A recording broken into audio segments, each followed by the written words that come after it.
Olá, muito boa noite para todo mundo. Espalhando por estes eitos a paixão que a gente tem no peito pelo sertão brasileiro e pelo ofício de boiadeiro, a comitiva estradeira do Terra Viva DBO na TV vai seguindo com a sua missão consagrada de levar junto com a boiada informação e alegria para o povo dessas freguesias. E estando aqui na televisão para começar mais uma função novidadeira, já anuncia a recitação da nossa prosa brideira do dia. Estando a boiada ainda começando a ser engordada, mas tendo já a precisão de fazer a negociação antecipada, o caboclo tem primeiro de amansar a emoção e se guiar só pela razão. E depois é só juntar informação de qualidade a respeito do custo de produção e campear na freguesia quem pague o preço justo pela sua mercadoria. De qualquer maneira, para não deixar nenhum companheiro ou companheira ficar inseguro de pegar esse trieiro, a gente criou e apresenta agora a nossa sessão sobre a situação atual e o resumo semanal do caso passado com o milho e com a arroba do boi gordo no mercado futuro.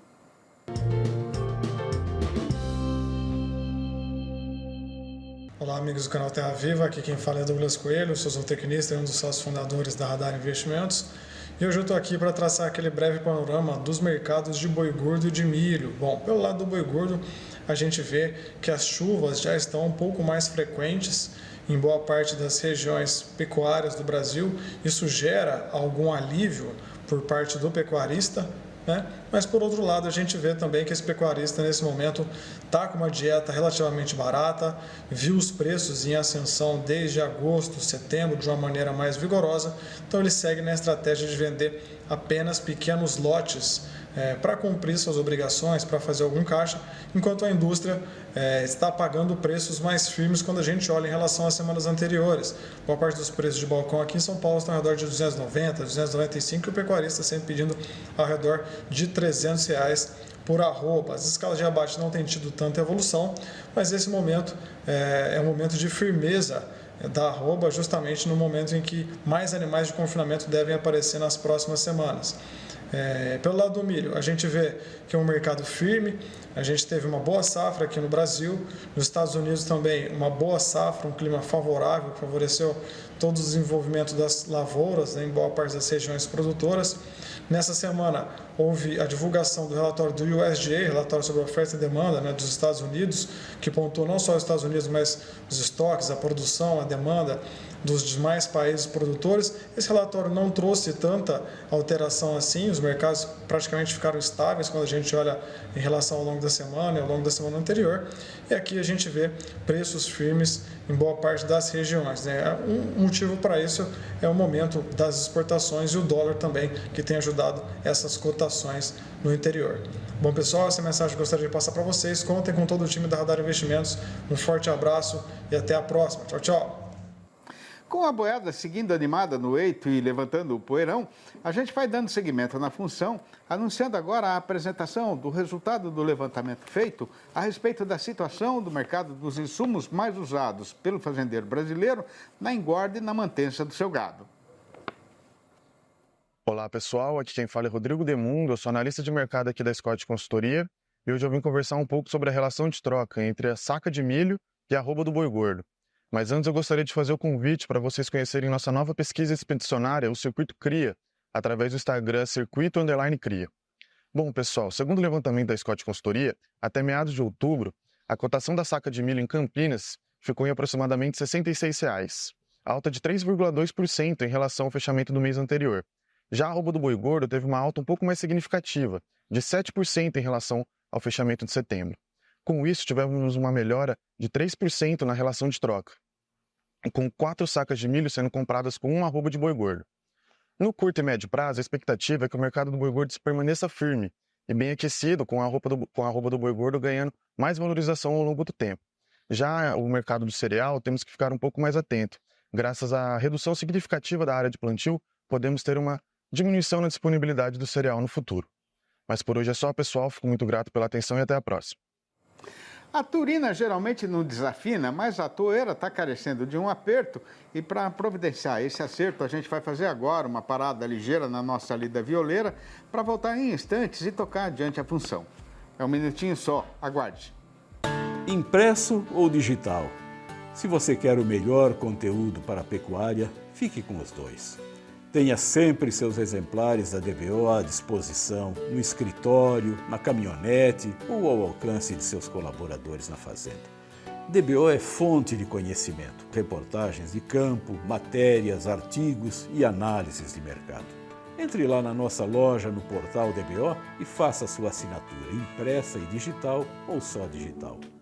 Já faz tempo que os companheiros e companheiras boiadeiros brasileiros estão tendo de fazer um bom investimento para ter na propriedade um programa de rastreabilidade do rebanho. Primeiramente porque, sem cumprir esse requerimento, ninguém mais consegue vender carne para os principais países compradores do mercado internacional. E, segundamente, porque aqui no nosso próprio terreiro é cada vez maior o número de consumidores querendo saber de onde vem o bife nosso de todo dia e quem são os seus fornecedores, né? Mas, além de abrir as portas da freguesia para a sua mercadoria, os fazendeiros que já estão fazendo isso com regularidade descobriram outra importante utilidade deste sistema de trabalho.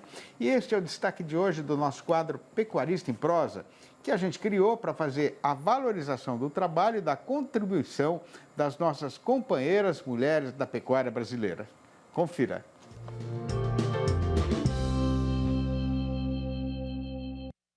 No Pecuarista em Prosa de hoje, eu converso com a zootecnista Consolata Piastrella, que é uma das grandes especialistas no país sobre rastreabilidade no Brasil. Seja bem-vinda, que prazer conversar com você, Consolata. O prazer é meu, Flávia. Sempre é uma alegria falar do que a gente ama, né? Então... A gente que agradece a sua participação aqui hoje. E eu começo falando sobre isso, né? Que é preciso desmistificar a rastreabilidade, que é uma ferramenta que é uma essencial, que pode trazer diversos benefícios para o produtor, né? Sim, sim. A rastreabilidade, ela chegou ao Brasil de uma maneira avassaladora, né? Conquistando aí muitos produtores rurais, principalmente pelo retorno dela no começo. E depois ela caiu drasticamente o preço por arroba e aumentaram-se as burocracias exigidas, né? Então, hoje, eu tento convencer o produtor de que essas burocracias, elas foram retiradas do processo, que hoje o processo é um processo dinâmico, é um processo digital e, além disso, ela é tida como uma ferramenta de gestão.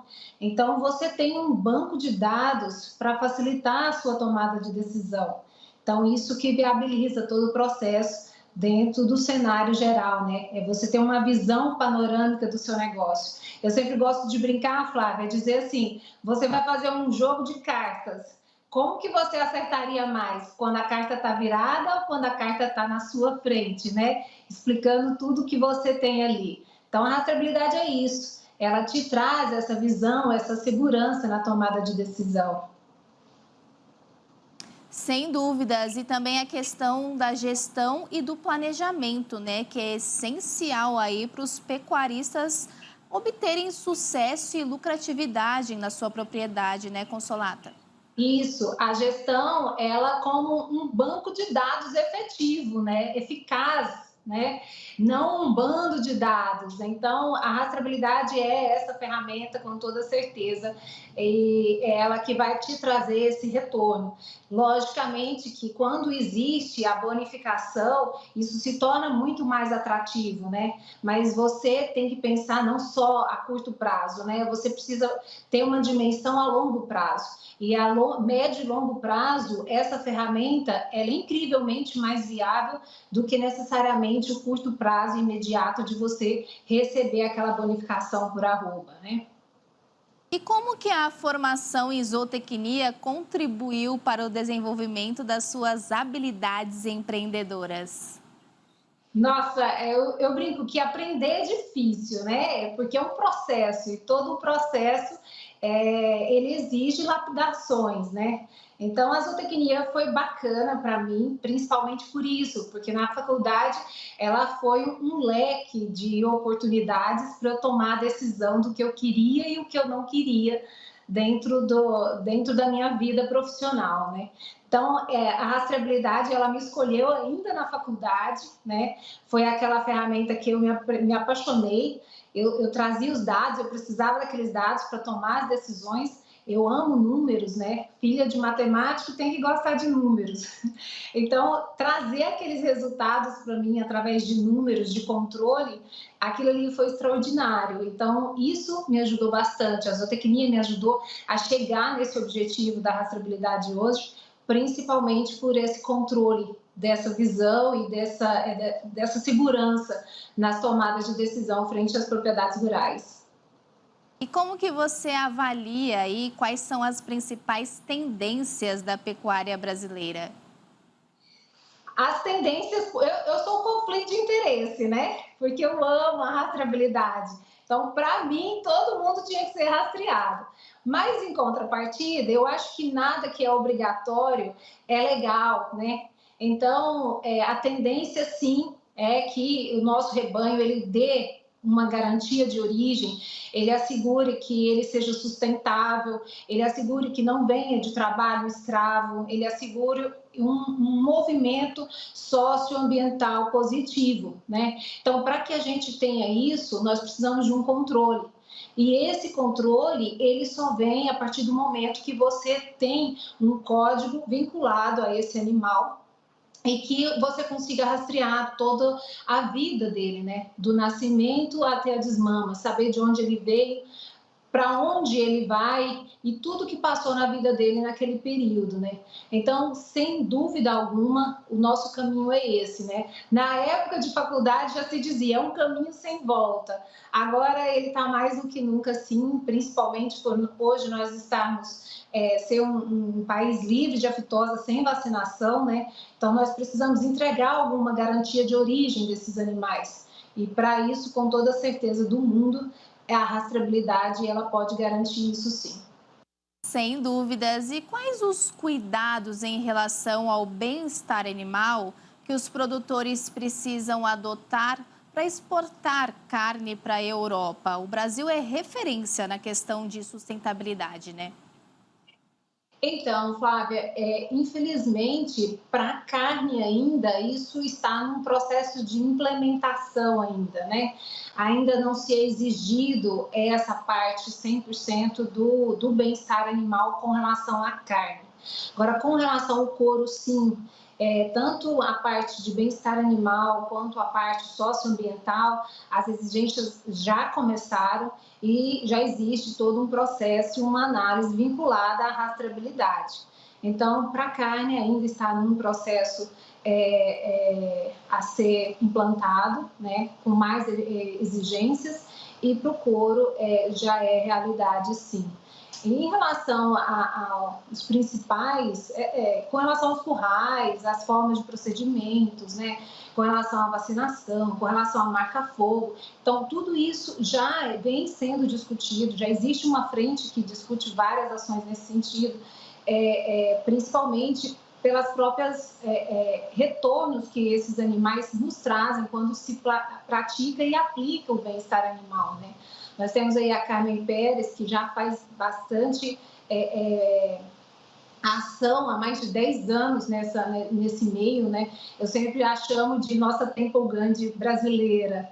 Ela trouxe isso como força mesmo na vida e explana bastante esses processos de bem-estar animal, e como pecuarista, ela mostra, né, os impactos positivos que esses processos trazem, tanto para os rendimentos da carcaça, quanto para o próprio manejo e segurança na lida, né? Então, é uma aplicação e um processo extremamente necessário, sim. Extremamente necessário, e o Brasil aí vem se adaptando, né, às normas internacionais. E, Consolata, como que você avalia agora esse restinho de 2024, a pecuária brasileira, com essas adversidades aí que estamos enfrentando, os incêndios, mudanças climáticas? Como que você tem avaliado todas essas questões? Tem sentido muitos impactos por aí? Impactos estratosféricos, né, Flavinha? Não tem como não ter impacto, né? o Brasil, ele passa por ciclos, né? Acho que como um todo, em toda atividade, né? Então, o produtor, ele sofreu muito esse ano de 2024, o produtor rural, aquele que entrega carne, ele sofreu muito, bastante. Então, mas já está recuperando e nós fazemos parte desse ciclo pecuário, né? Existe a baixa e também existe a elevação, né? Muito bom, Consolata. Expectativas positivas e um recado muito importante que você deixa, né? Que é para todos os pecuaristas se prepararem para todas as adversidades e a importância do planejamento. Consolata, muito obrigada pela sua participação aqui hoje no nosso Pecuarista em Prosa e quero deixar o convite para você voltar mais vezes aqui, viu? Eu venho falar de rastreabilidade. Logo, logo já vai ser oficial, né? 100% do nosso rebanho vai ser rastreado de alguma forma, ou através do SysBob, ou através de outra ferramenta. Então, será um prazer muito grande retornar aqui para a gente debater esse assunto de novo. A gente te espera, então. E esse foi o nosso Pecuarista em Prosa de hoje. Até a próxima. Com o sol de meio-dia na mataria, a passarada está empoleirada e emudecida, esperando recolhida nos linhais passar a hora mais quente para recomeçar a cantoria. E a comitiva aproveita esta sabedoria da natureza e da sua criação e faz também uma parada ligeira na nossa lida marchadeira para retomar a função dentro de instantes, quando então a gente vai fazer aqui a contação do caso que está sendo passado no mercado pecuário, que tem hoje a seguinte manchete anunciadeira. Com a nossa praça boiadeira desembestada no rumo de Ribanceira acima, quem tem gado terminado não está querendo vender para ver onde é que o preço vai bater. E com a carestia de mercadoria aumentando a cada dia, a arroba continua subindo em desabalada carreira em todas as principais regiões de comercialização de animais do Brasil. Não vai demorar nada para a gente voltar e pegar de novo no serviço com mestiço. Aguarde.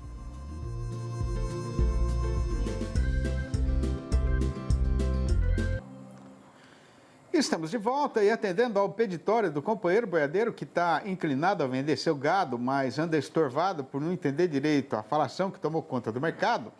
A gente passa a fazer agora a apresentação de um breve relatório a respeito do andamento da negociação do boi gordo e de qual foi a variação da sua cotação.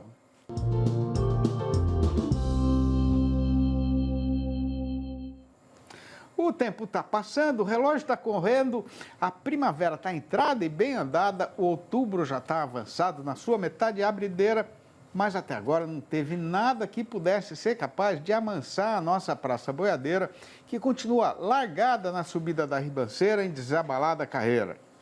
O caso aqui, a oferta de gado terminado, que já era ridícula e desmilinguida, está ainda mais apertada porque, com o atraso da chuva e a cotação em forte e alta, quem tem algum lote pronto que já poderia ser apresentado no mercado para comercialização, não está querendo fazer a negociada, preferindo arriscar e esperar para ver onde é que o preço ainda vai bater.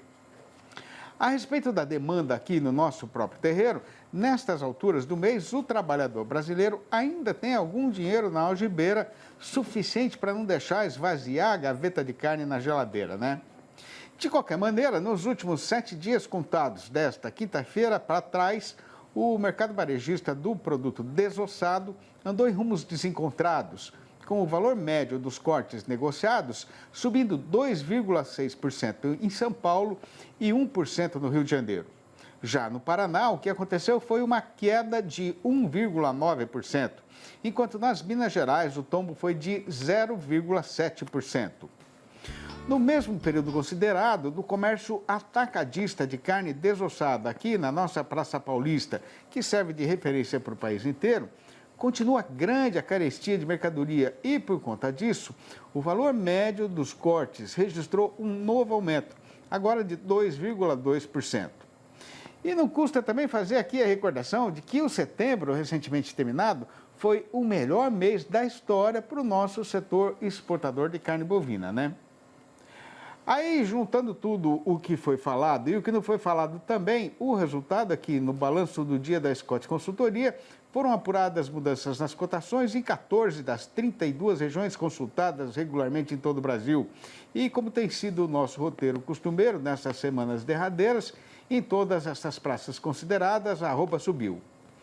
Pela enésima vez seguida, a lista destas arribadas foi ponteada por Barretos de Araçatuba, aqui no estado de São Paulo, onde o boi foi para R$ 297, triscando já nos 300, a prazo e ainda para descontar a parte do fundo rural.